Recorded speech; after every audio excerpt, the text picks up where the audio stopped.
Mila menika monggo panjenengan tampi wujudin Kyai Kuntabaswara Langkap Wijaya Danu. Panjenengan upadi pananging Pandhawa menika mangke ingkang saged nigas wujuding puser Jabang Tetuka Kakang Narada. Inggih ngestokaken dawuh Adi Pramesti Guru. Monggo panjenengan tampi Kakang.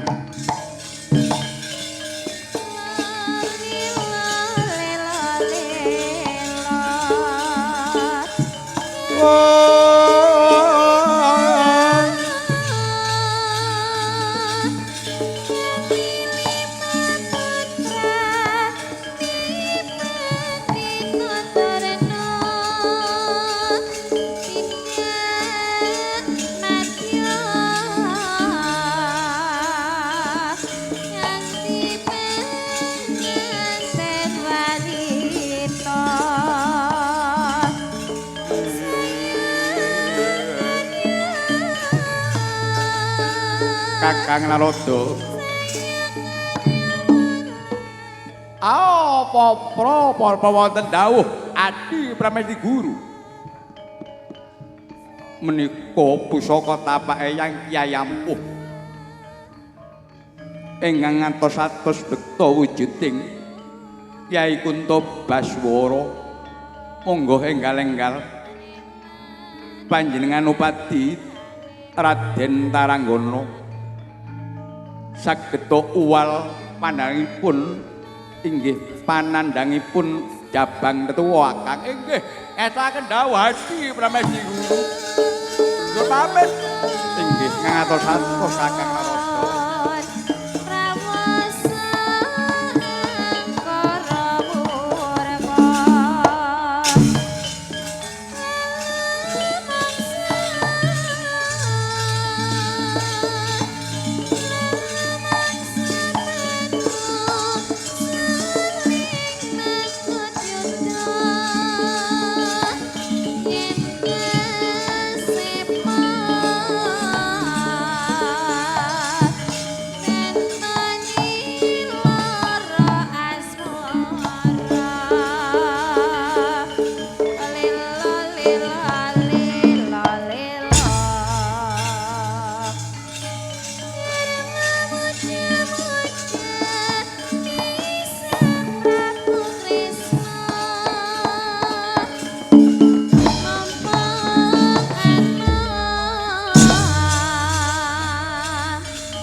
Widowantri inggih wonten dawuh Nyeng Kyai.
ana kawanku Togok Wijomandri lan Bilung angge wonten dawuh Nyeng Kyai nggih wonten dawuh Nyeng Kyai wis suwe anggonku mesanggrahana tebing siringe repat kepanasan kang wis ngutus bendaramu Pati kala sekipu sak perlu ngayunake bun-bun injing bebelok anglamar kepareng manjing ana bali mercu cunda manik kok durung ana kabare marah ujare para telik sandiwara kang nderekake sagunging para manggalan yuda kok padha nyedhak ana cedhaking Pelawangan Sela Matangkep ana apa angge kula nggih dereng semerap kabar kados pundi kula nggih dereng mangertos Njeng Sinuwun Bilung kula nggih dereng semerap kabar napa-napa duka pengalamanipun Patih kala sekipun niku ditampi utawi ditolak lha iki umpama ketompo lak yo henggal-henggal bali matur ana ngarsaning ingsun umpama ketolak malah mapan kebeneran bakal tak gawe sungsang bawana balik kayangan tak gawe nercapada tak walik ngercapada tak gawe kayangan nggih mangke nggih lah niki malah ngrisak pranatan lho nyuwun sewu Njeng Kyai panjenengan niku lho nyuwun sewu nyuwun gunge pangapunten saderenge ambung jenengan iki leres ratu Joko tuwa bebasanipun ning apaes raksasa rupana gol kok ngayunaken wujuding widodari mongko raksa menika pacanganipun raseksi wis sembuh aku ora idep jenenge wong kadung gandrung kapirangun kok anggi Njeng Kyai kula mung sumarah ngengetaken bendara dewa niku kathah reka dayane lho kathah dewa niki iga pratikele mbok bilih mangke kuciwa ing tembe wingking monggo dipun penggalih langkung-langkung Dewi Supraba menika wah ratuning widodari ayu panjenengan bener andamu wah rambuté handan-handan patuhe alise ngetunggeng mripate lindiri-lindiri pipine ndureng sajuring payudharane kaya nyengkir gading sakembaran waduh lengening dewa pinentang wah bokong iku bareng melaku di sawang teko mburi membuat mentul waduh daniyo angeten iki gara-gara mikiraken daniya mpun ketok wong ayu wis lali sembarang lali anak bojo lho nah niki mongko penggodha paling agem paling gedhe niki tunggal harta dunya kalih tahta utawi kedudukan nah paling gedhe nggih niku wau wanita wah jan mboten itung kadung jenenge wong kadung cinta masih irenge yo napa nek kadung seneng niku Langu-langu niki widodari wayu ajan ayune ratune ayu, ratune widodari. Ayo. Ora lega, ora lilo yen pendaramu iki durung bisa boyong Betari Suprobogo bilung nggih. Nggih monggo dipun tenggo rawuhipun patih Sekipu Njeng Yai. Nggih mangirin kula ingkang prapteng sinuwun kula batak beto kabar ingkang sae Gusti.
Lho lak rada iso. Angin iki nggarai kudu tuku pelok kae aku. Wis ngono, rancake demung tok. Angin ini sidune gak kobeleren.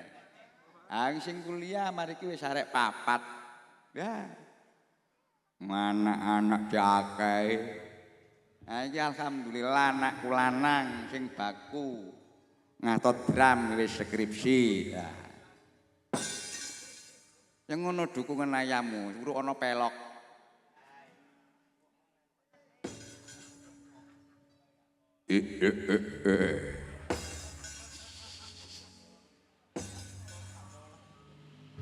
Pati Kala Sekipu.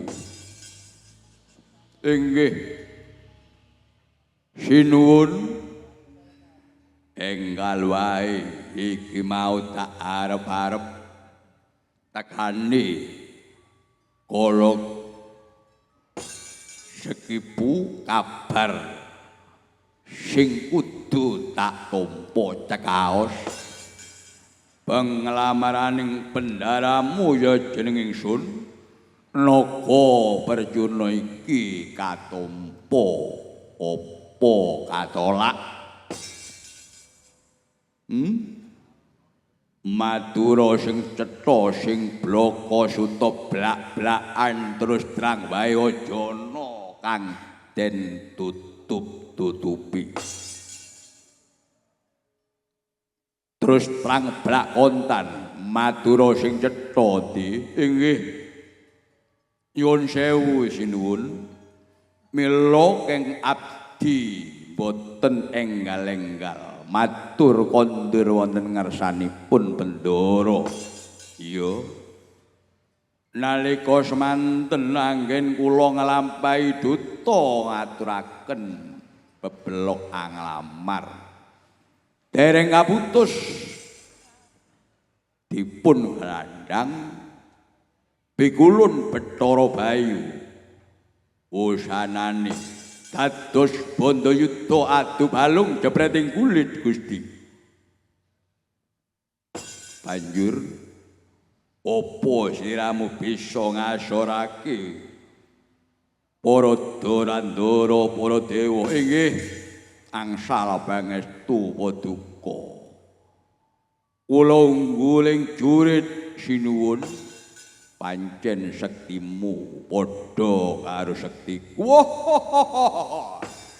lakon dewa ora bisa ngundurake siramu inggih wis balik katompo apa katolak panglamaran ingsun mati inggih panglamaran paduka dipun tampi kalian ratuning Ratnyawa sekali sinuwun gak yo ngono Pati pinter bagus wah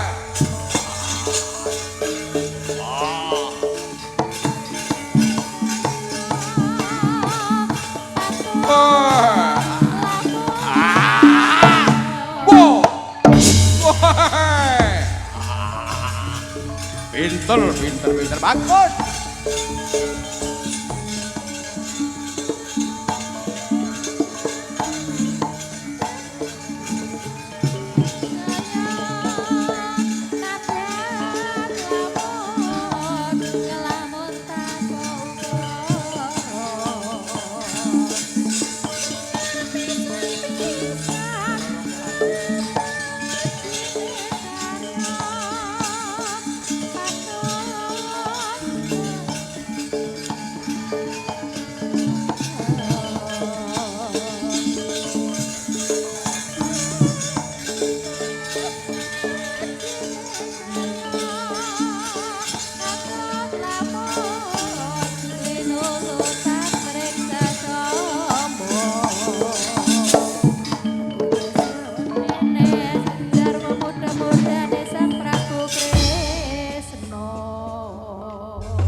pinter ya ngono dadi pati cek ana pituas-pituas aku iki kula wentas siramu aku muri awakmu dadi pati sing pinter bisa nyenengake marang Bendoro inggih sinuwun aku kae enak sih Cak opo ulung durung-durung wis kiprah. Biasane kan seneng-seneng dhisik ngene iki dong-dongane. Mburi karine lak. Lah ika. Matura sing cetha. Dina apa, wulan apa, taun apa. Bendaramu iki den keparengake ngarak menyang Kahyangan Suralaya Pati Kala Skipu matura sing cetha inggih sinuwun Bendara dalem nika dipun keparengaken ngarak mboyongi Bathari Supraba menawi wonten tengara cukule pring mledak wonten sak lebeting bale lho apa tumon lah niki mestine nggih wonten wong sing dawuh niku ratuning dewa banjur terus yen wonten penanggalan Surya niku mlampah nduki kidul, mlampah ngaler. Lah. Blabak kon iki. Penanggalan kok teko kidul mlaku ngalor sing bener lak ya teko wetan mlaku ngulon. Lho mboten niku lak cara ngriki. Cara ngercapada cara kadewatan benten mesti wonten mengki penanggalan Hyang Surya mlampah nduki kidul ngarah ngaler lho.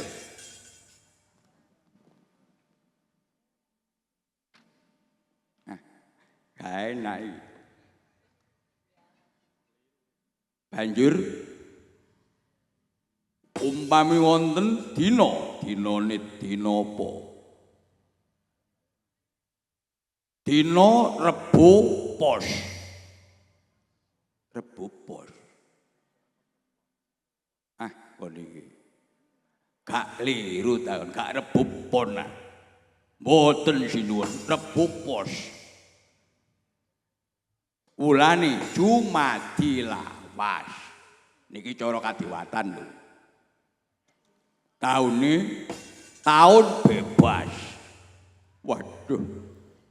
Kon iki gak kliru, gak salah krungu ati. Mboten. Bener niku cara dewa. Waduh, wah. Kon iki gak ngerti abus krama. Kok niki Ponokawan gak ngono iki nek lakon kene bener apa salah, Kok? Majorene to, Kok.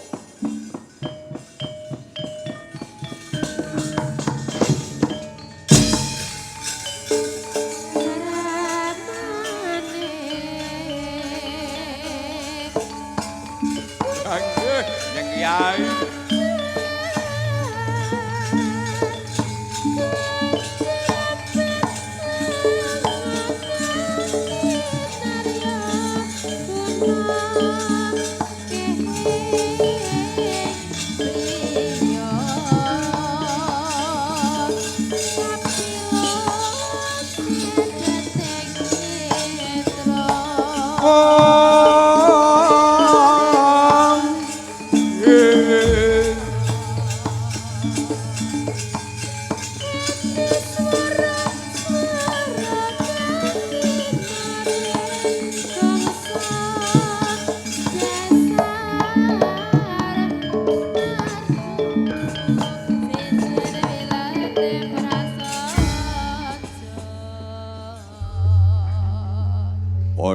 Kawanku kinasih sing dadak tresnani kon iki Ponokawan lawas kang kepareng yaiku nenggani wong tedak berahap momong tedak angoro inggih Jeng Kyai anyun sewu. Kula ampun midhangetaken mulai awal dumugi akhir. Pundi critane pring kok cukul jero bali niku lho. Mboten wonten niku. Enten ana sampe bongko niku. Mboten wonten. Lho. Terus penanggalan to kidul mlaku ngalor. Lah niki mboten wonten niku rekod dayane sanepaning dewa. Lah niku kula pun apal watak-watake adi pramesti guru niku. Ah kula niki lak dulur tuwek ah. Ngeten niki carane.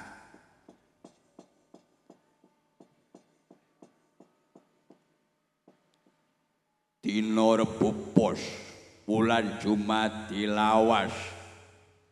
Taun bebas lah. Sing leres niku Rebo Pon, Rebo Wage, Rebo Kliwon ya. Jumadilawal, Jumadilahir. Taune taun dal, taun wau, taun ihi, taun alif lho niku sing bener. Lah niku sampean dihapus krama pate goblok. Wajingan.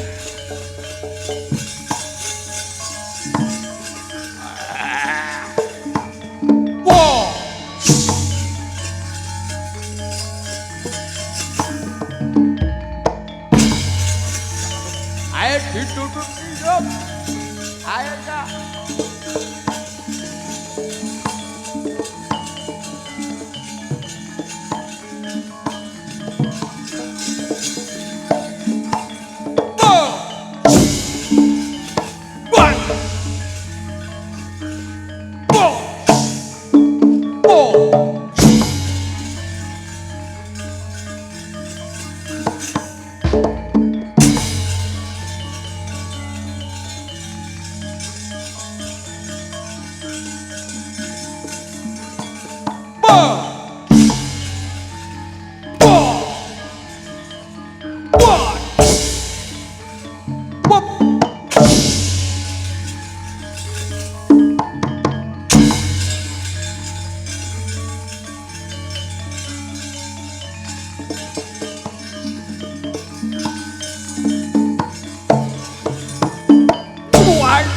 Waduh. Woi.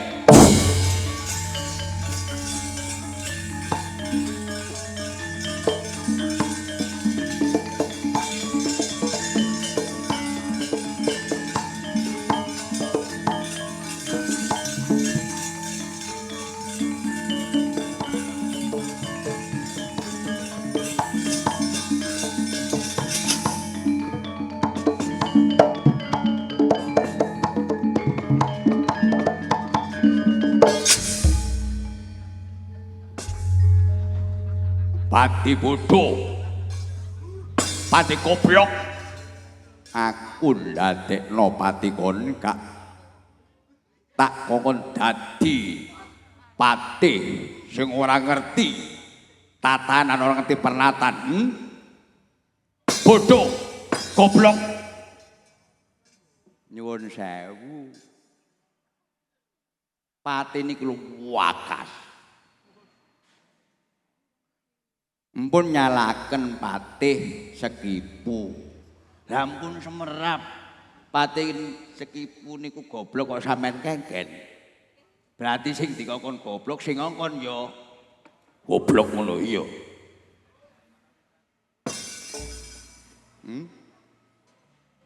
Eman nyuwun sewu Ndara. Menawi diparengaken kula badhe nyeluk atur. Saking bungahe pati kala Sekipu niku wau dipun tampi pengalamare mboten dipikir sarana weninging batin direkodaya ratu nirat nyawa sekalir. Lah umpami jenengan pejahi mati pati niki eman-eman akasi. Kula wingi ngati gamelan. Wah, jan rusa ngewangi kula mlitur larapan sing didamel bengi niki wah ngantos rampung saking akase eman nek sampean pejahi pati niki mboten luput saking bungahe penglamar dipun tampil lah nek sampean pateni wah keduwung jenengan aduh yen ngono sing luput aku pono kawan.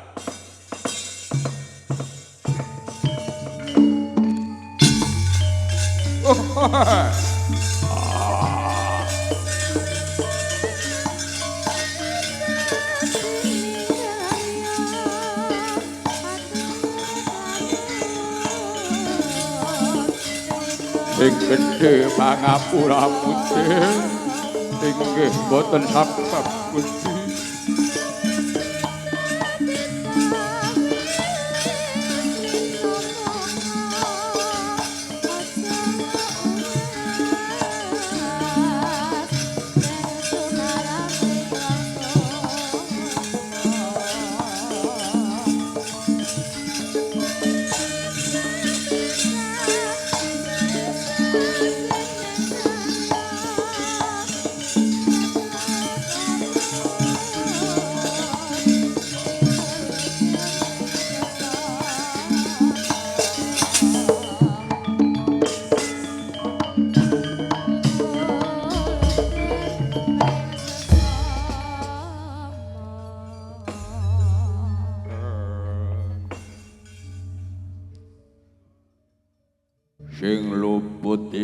mangke bendaramu. Iya jeneng ingsun sing gedhe pangapuramu ya pati sing ibu inggih boten dados sebab menapa sinuwun. Inggih leres saturing togok wijo mandri kurang wening raos sing bektos kula sauger nampi dawuh pikulun padha piwenang dipun tampi pangamaran kula boten kula pikir kanthi weninging batin saking bungah kula enggal-enggal manggi paduka sinuwun sembah dalem yen ngono padha karung buka macan turuti ayo bebarengan derekno pendaramu dirusak kayangan Suralaya digawe susang bawana balik selagi durung iso boyongi Bathari Suprapati inggih suwi kula dherekaken Gusti.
Gelise wong kandha kang cerita gebati wong awayang mboten anyarasaken Prabu Yoga Percuna yaksa kalian patih kala sekibu kang badhe ngrebat Bathari Suprapa kanthi ngrusak kayangan mboten kados ingkang wonten teping siringing alas Krendayana kang manjing ana alas Rangga ing riku wonten satriya mertapa putra Petapalaya ya Petapalaya Raden Suryatmaja lagi mertapa.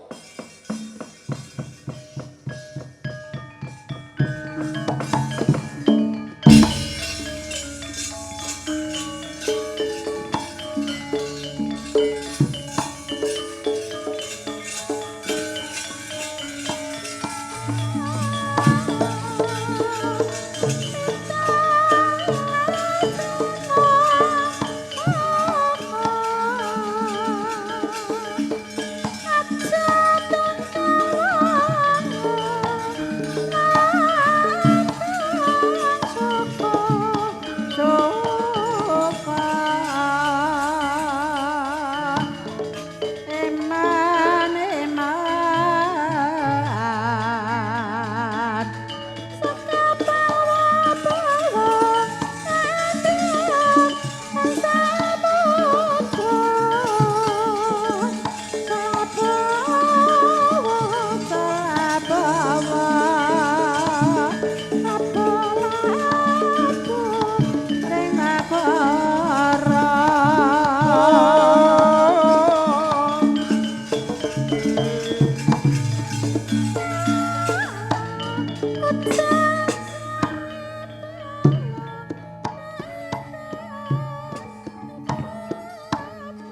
Sinegek minangka candhak ing carita. Lah menika tawaraning Raden Rawisita ya Suryatmaja kang lagi mertapa. Putra angkat saking Adirata ya Kusiring Sang Prabu Duryudana Nalendra Negari Ngastina ya negara Gajauya.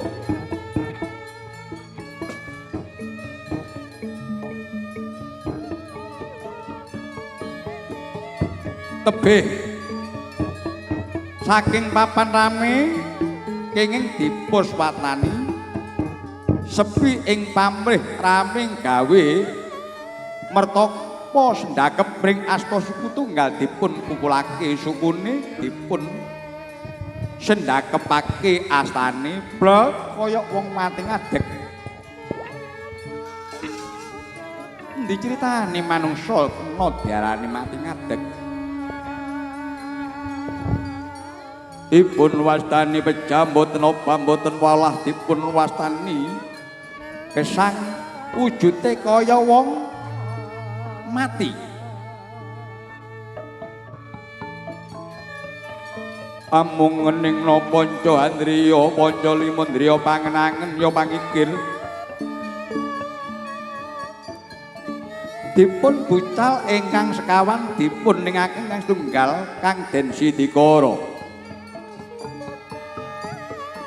Kanthi lungguhe batin kang suci amung mandeng pucuk ing grana pucuk puspastani grana irung dangune dangu ketingal sak mrica jinubut gedene gumandung tanpa dentelan ato tanpa wengan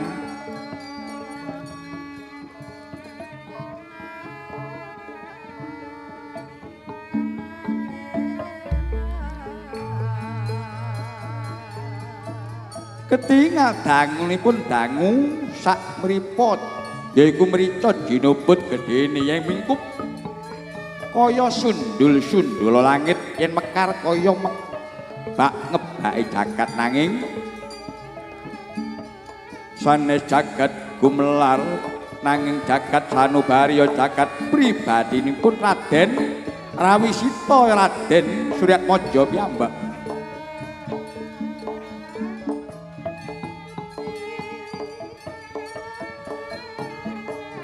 Saking genture angganya mertapa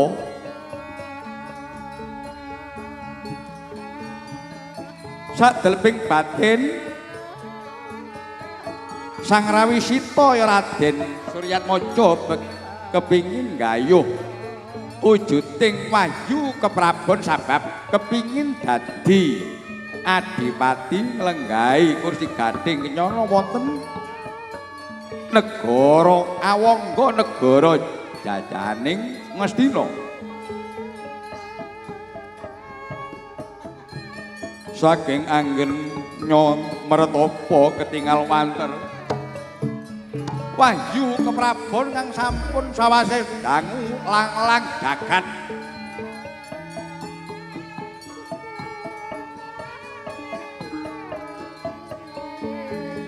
wonten manungsa mertapa pados panggenan saknalika kenging ayaning Raden Suryatmaja mertapa wahyu keprabon ya kang pinastan wahyu mulungana manjing saknalika sareng mandhaping dewaning suduk pangudal-udal dewaning Bathara Narada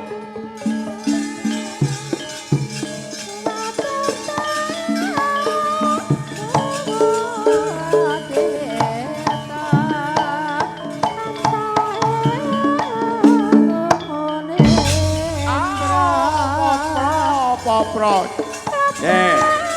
barang ngono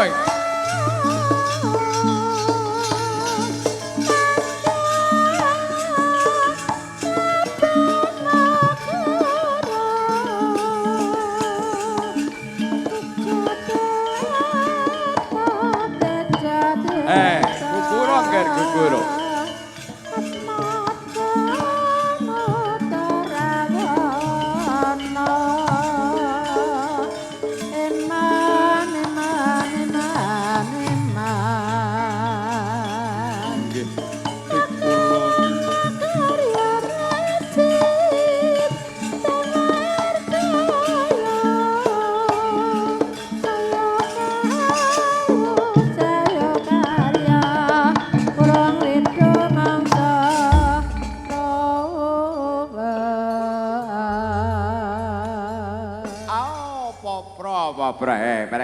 Berkenyang warudoyong disengowang. Tarangono inggih wonten dawuh pikulun nyermomong gaya tejane jeneng kita Titaulun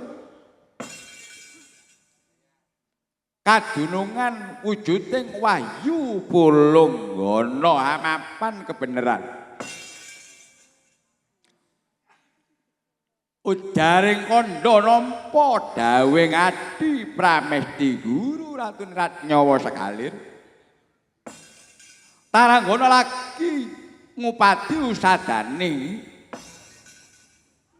kang kena kanggo nyirnakake utawa nigas wujuding pusering anak Werkudara kang darani Jabang Tutuka Enggal. Iki Tamanana Kunta Baswara anggap Kyai Wijayadanu iki inggih matur nembah nuwun pikulun.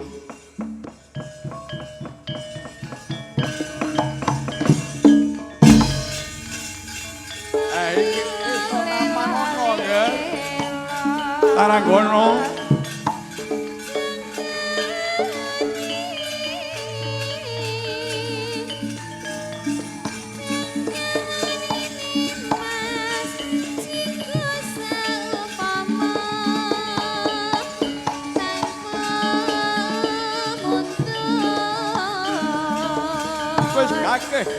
menyang keputran negara Pringgodani nggih ngetaken dawuh pikulun.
sampun madhap madya Raden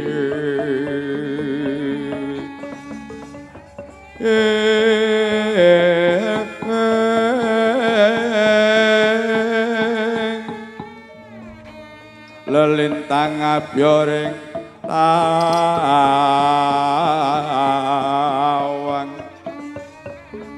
sumunar hanyuminaring bawana amung kepirang swaraning rawarangana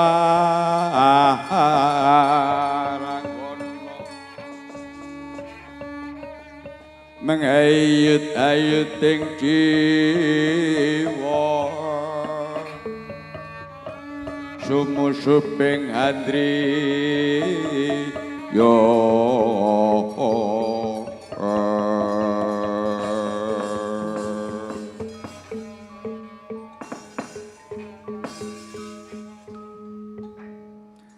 bocah bajang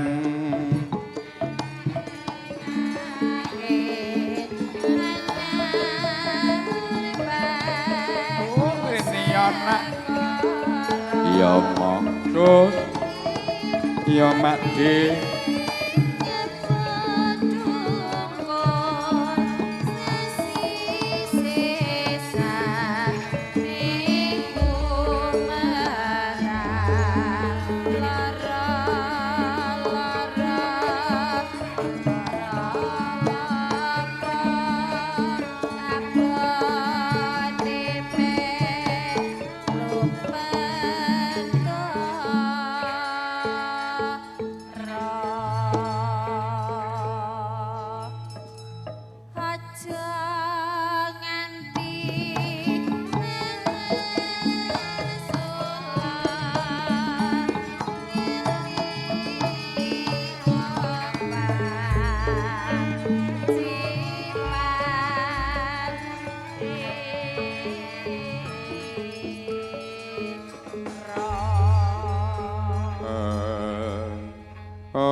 kekuk sak dulita mel gong ya maksud ya makde iki ana rawuh ndaramu tarang kono nak nembe hae mudhun saka pertapan Latawuka makde yen ana pendara kanjik menyang ngarang pradesan kalebu Klambe Sireng iki padha karo ngayoni Panakawan Makdi Semar Besut lan Bapak Bagong. Bener kandhane putumu Besut mo. Ngono nak. Ya kudu ngerti watek-wateking pendara.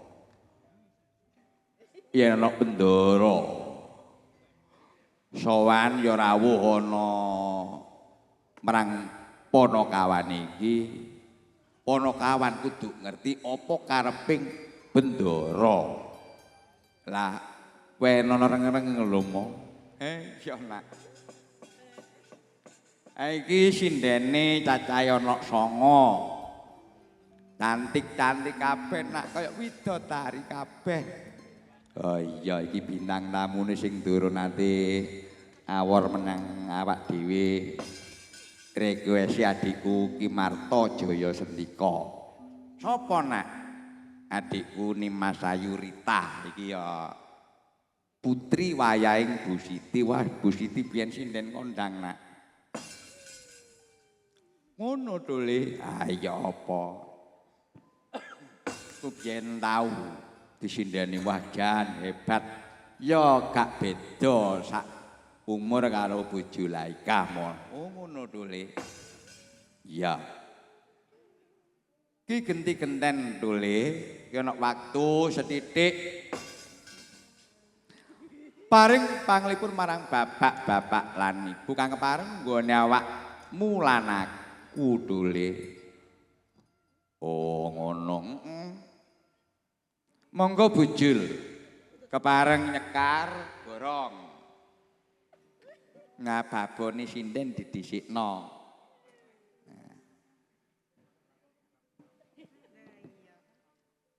Angleng Surabaya, gending-gending lawas. Laras pelok napa slendro? Oh, pelok.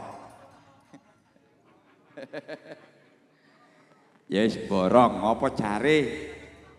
Ah, enem ngene iki ya mung sumarah. Larasipun slendro. Slendro.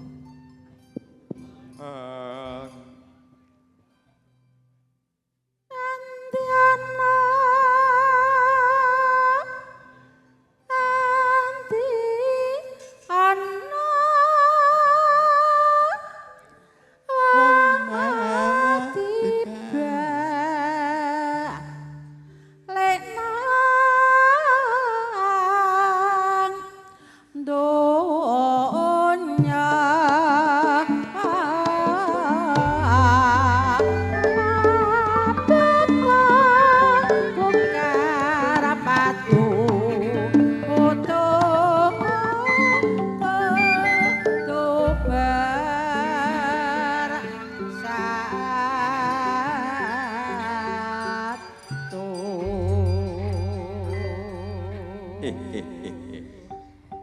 Monggo Bu.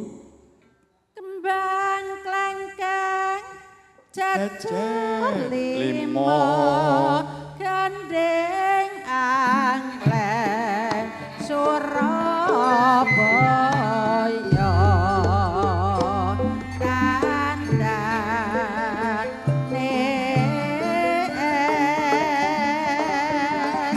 trio kang becik awakang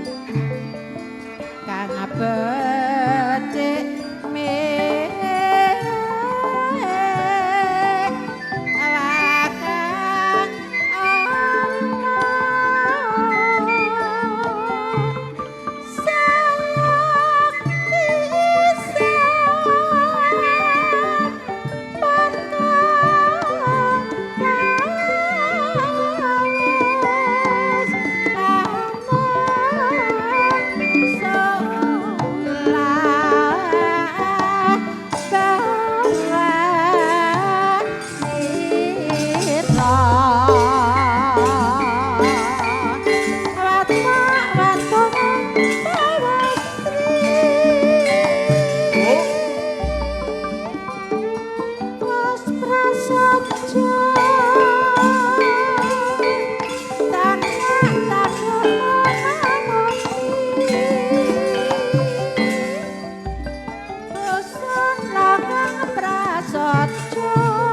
Iku mau Angleng Surabaya nak.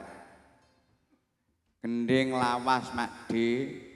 Sing ngripta iki mbahku dhewe dalang maestro ya maestro Jawa Timuran Gagrag Porongan. Oh ngono mo sapa? Mbahku kang wis manjing ana alam kasuwargan jati Ki Suleman saka Karambangkal. Oh ngono. Ah iki wis anu Pak. Wah sinden nganggur kabeh, ngantuk kabeh. Oh enggak sik melek nak. Iya. Ya ana sinden sing saka Surabaya adikku Prita. Jan bengi iki awane jan wongkep nak. Apane ngeteter ngono. Sinden sing lor dhewe saka Sidoarjo, Jombang. Terus adikku Johana iki Damean Gresik. Ha iya Dawar, Pacet, Balong Manggang, Driyorejo, Gondang, wah apal. Nah iki ngelayani request adikku Marto Jaya Sentikona. Wah sing ngurusi borampe kabeh ngene iki. Awak mulan aku kanca rombongan gamelan ya adikku Marto Jan Prigel. Iya. Sik bucang nak. Duh sik Joko tah dapake. Kiri kuwes adikku Rita. Putri wayahe Bu Siti. Nah iki sindene dulurku tuwek Ki Teguh Sutrisno. Mau barengan yo gak iso teko mrene. Ya diaturi nyekar langgam ta apa ngono mo. Ha iya nak. Putrine lah ngoten to. Lah nggih putrine. Putri wayah. Nah, iya anake Mbak Elu gak salah. Laras iki. Oh bukan. Oh putrine Bu Siti. Aku malah karo sing andek-andek adikku ndok. Niki ngangge anu nggih langgam nggih, sing gampang-gampangan langgam ali-ali. Wajar. Niki profesor tasik Wungon. Alhamdulillah dipun tenggani ngapunten Prof. Kula namung ajar nyepeng cemburit. Sampun sawetawis dangu kula niki meguru wonten Bapak guru kula Ki Wardono mulai niki nol mboten ngertos napa-napa ngantos dados dalang payu masih mboten laris pun kagungan gamelan piyambak wayang dangkep ning Tasik Slindro. Dialoge durung teko mo. Iya nak, mariki. Ya apa Dik Marto? Dik Rita iki jumeneng apa ngangge lenggah? Wah jumeneng. Ayo singat. Langgam ali-ali sak durunge ngadeg kudu disupoti dhisik supaya gayeng.